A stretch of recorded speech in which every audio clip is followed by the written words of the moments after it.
Mi nombre es Edith García Pérez, soy actriz, sobre todo de teatro, aunque también hago televisión, he hecho radio, y pues bueno, a eso me dedico, pero de profesión soy abogada.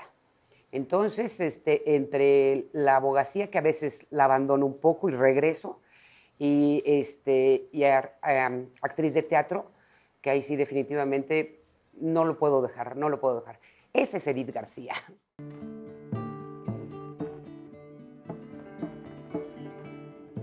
Cuando yo era muy pequeña, era muy penosa.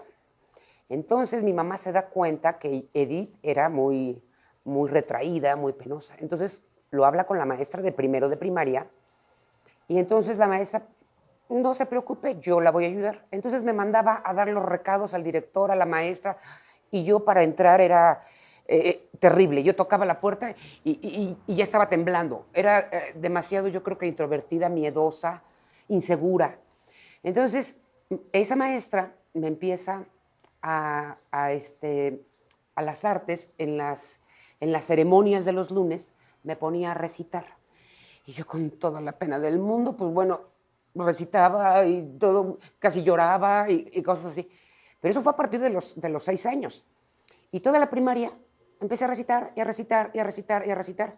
Y a veces hacíamos poesía coral y a veces solita. Y me empezaron a meter a concursos. Y pues bueno, se me fue quitando eso, lo retraído. Me cambió el panorama. Y cuando yo llego a la secundaria, en segundo de secundaria, la maestra que me daba declamación nos inscribe a un concurso de teatro que era en ese momento Susana Alexander, era el concurso. Y entonces entramos con una obra que se llamaba La hija del sol. Ahí hacía yo el papel de la hija del sol. A lo mejor me ayudaba un poco la voz, un poco el hecho de que ya traía todas esas tablas de la poesía y la declamación y todo eso. Entonces me ayudó, yo creo que eso. A partir de ese momento, hasta ahorita, no he dejado el teatro. Ahí, después de que ganamos el concurso, me dieron un diploma como actriz infantil, porque tenía 13 años. Me gano ese premio y nos dan una beca para estudiar en lo que ahora es Espacio 1900, antes era el Instituto de Teatro de Puebla Andrés Soler, dirigida por el maestro Manuel Reigadas. Así que soy casi hija de Manuel Reigadas. Yo me hice mucho ahí en el Instituto de Teatro y la maestra Ángeles Sánchez. Ellos fueron mis maestros. Manuel Reigadas nos daba voz y dicción, Ángeles Sánchez nos daba danza, el maestro Joaquín Alcalá nos daba análisis histórico dramático, nos daban maquillaje, el maestro Gustavo Jorge, nos daban pantomima con Raúl Ibarra, gente de teatro que pues casi la mayoría vive, gracias a Dios, y de ahí empezó la formación. Estuve ahí 5 años, trabajando muy duro. Yo de las 4 de la tarde a las 8 de la noche estaba ahí haciendo teatro, y entre que hacía yo la tarea de la escuela y todo, cuando yo entro a la preparatoria, sigo con el teatro. Ahí en la UPAEP me metí a concursos de oratoria y de declamación. No había teatro todavía, pero yo seguía haciendo teatro con Manuel Reigadas. Y ya cuando empieza la universidad, porque yo quería ser abogada, me veía así como las juezas, siempre fue mi ilusión. Entonces me toca el turno de en la tarde, entonces tengo que dejar de alguna manera la escuela de teatro, pero yo seguía haciendo teatro. Entonces, los 5 años de la universidad, todo muy bien, me dedico lógicamente a ser abogada, a litigar, pero a la par también hacía yo teatro y me invitaban a algo y ahí estaba. Cuando yo me casé, me caso con un teatrero. Entonces empezamos a hacer una compañía, pero yo siempre fui actriz de carácter, siempre. Aunque yo hacía también mucho infantil con Ángeles Sánchez, hacía yo mucho cuento infantil, también hacía yo de época con Manuel Reigadas, era puro clásico. Entonces, cuando me caso, a mi marido le gusta la comedia. Yo digo, mi esposo es mi maestro de la comedia. Entonces empezamos a hacer obras de pura risa y de pura risa.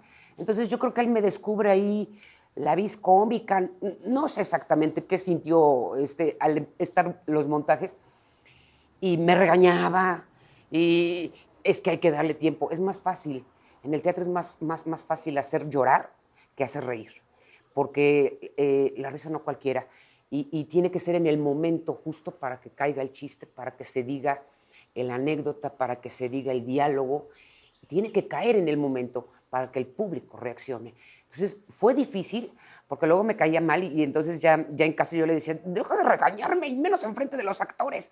Es que tiene que ser así, porque si no, entonces empecé a hacer mucha comedia, mucha comedia hice con mi esposo. Y de ahí, pues ya me empezaron a invitar.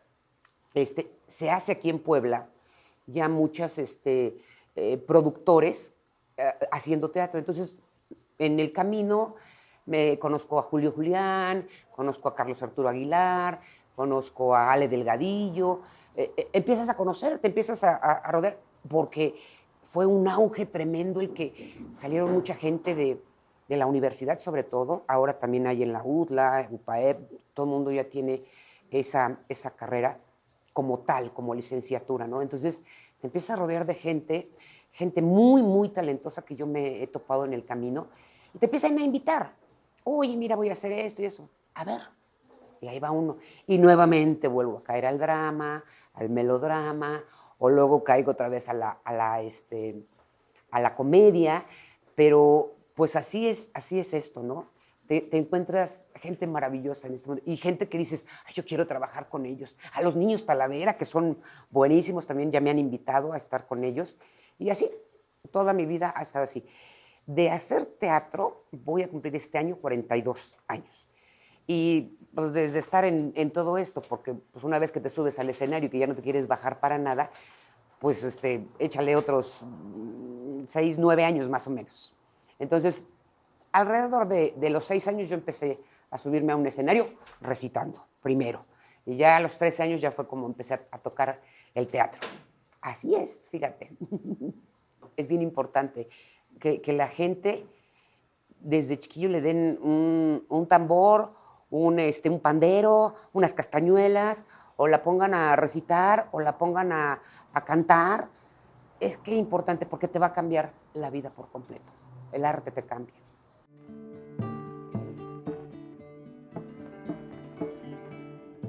Todos tenemos diferentes técnicas.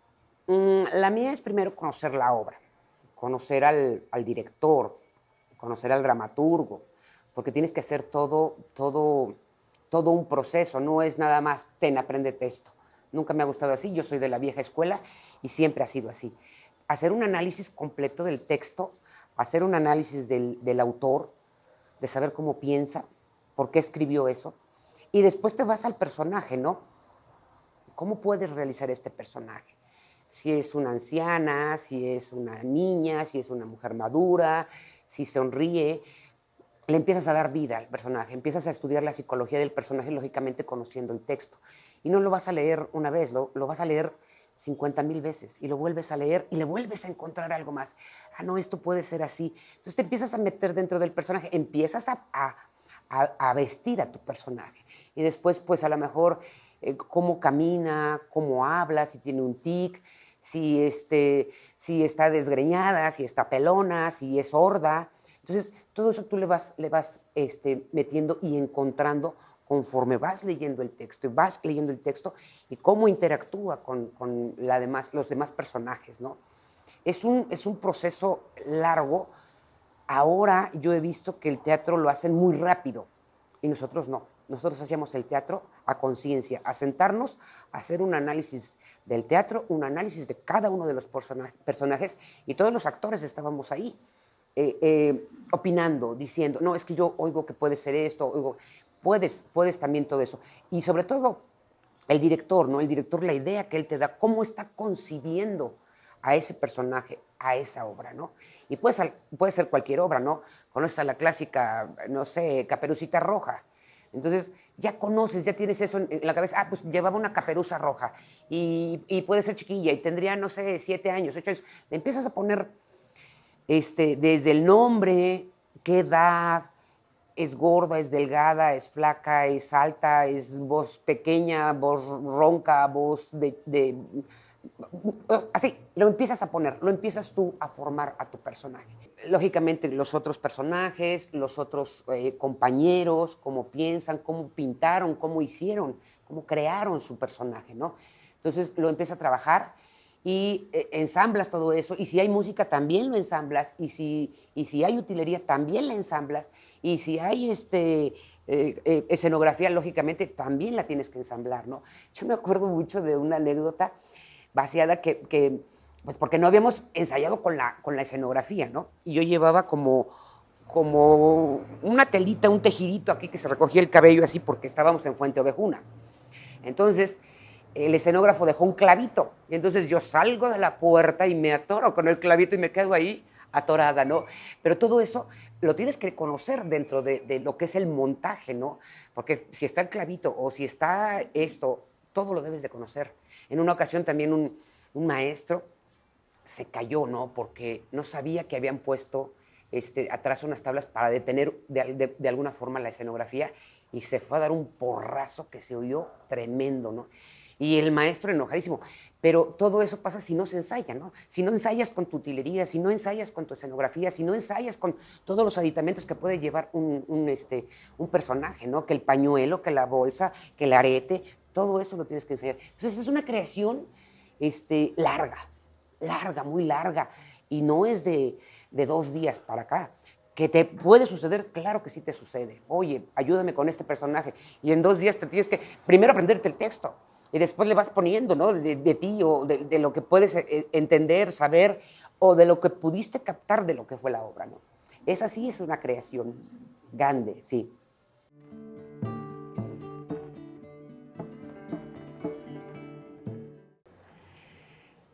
Pues recuerdos gratos es el público que te aplaude, es el público que se levanta y te aplaude. Tus padres que te apoyan y que los ves ahí entre el público y tus hermanos que también ahí están. La satisfacción de un director que dice, así quería que quedara, ¿no? Eso todos son recuerdos que uno se va grabando, ¿no? Cuando te ve un director, le gusta tu trabajo, quedó el montaje como él y que te dice felicidades, creo que son de los recuerdos más llenadores al alma. Cuando a la gente le gusta tu trabajo, ¿no? Y cuando tú lo sientes, ¿no? Tú dices, quedó bien, me voy satisfecha, me voy sonriente, a lo mejor fue un dramón y pudiste llegar al público. Y a lo mejor fue risa y pudiste causar la risa, ¿no? de la gente. Eso es, yo creo que es el alimento más grande del artista, el que a la gente le guste tu trabajo y que te lo diga y que se atreva a decir felicidades, te lo creí, me gustaste y ya no, y a mucha gente le puedes no gustar, pero si se levantó y aplaudió el público, con eso estás más que servido, ¿no? A lo mejor no es tanto lo económico, porque los artistas somos así, no es tanto lo económico, sino lo que te llena, ¿no? ¿Qué te dejó todo ese proceso de creación de personaje, creación de la obra, el público, todo eso creo que es lo más bonito para nosotros los artistas.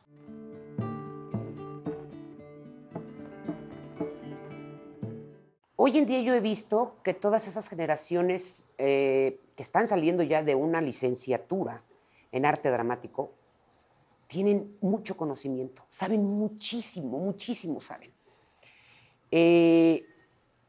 No se han subido mucho al escenario, siento, no todos, no se me vayan a ofender, al ratito me apedreen, pero se suben al escenario y creo que les falta.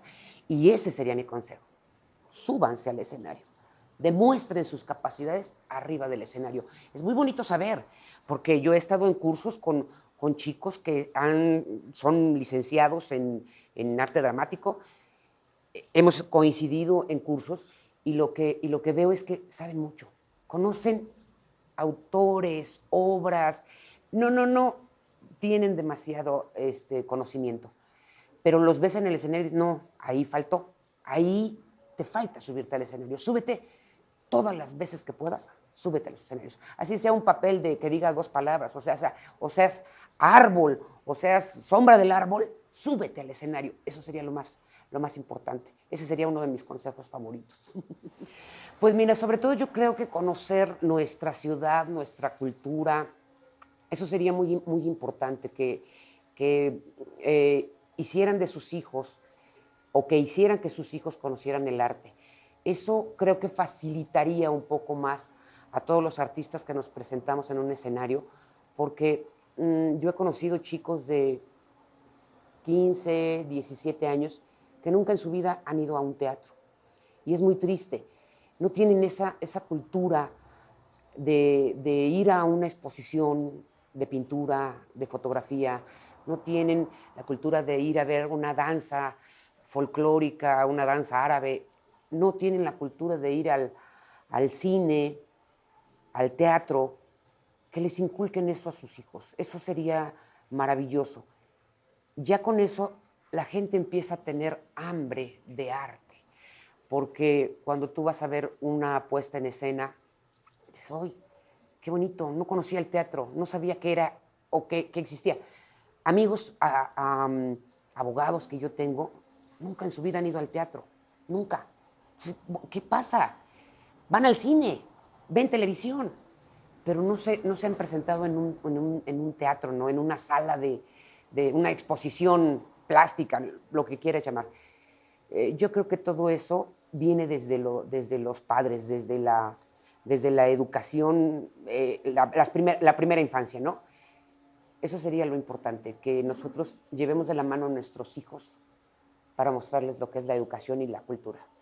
Yo agradezco infinitamente este espacio que me haces favor de brindar, y que esto no se quede nada más en saco roto, sino que de verdad, así como tomamos agua, comemos tortillas, comemos frijoles, hay que comer cultura, hay que comer cultura, hay que llenarnos de cultura para que todo eso puedan ayudar a nosotros, los artistas poblanos, los artistas de todo el mundo, a llenar nuestros eventos, a llenar nuestra puesta en escena, nuestro baile, nuestra fotografía, todo eso. Eso sería lo más grande. Muchas gracias.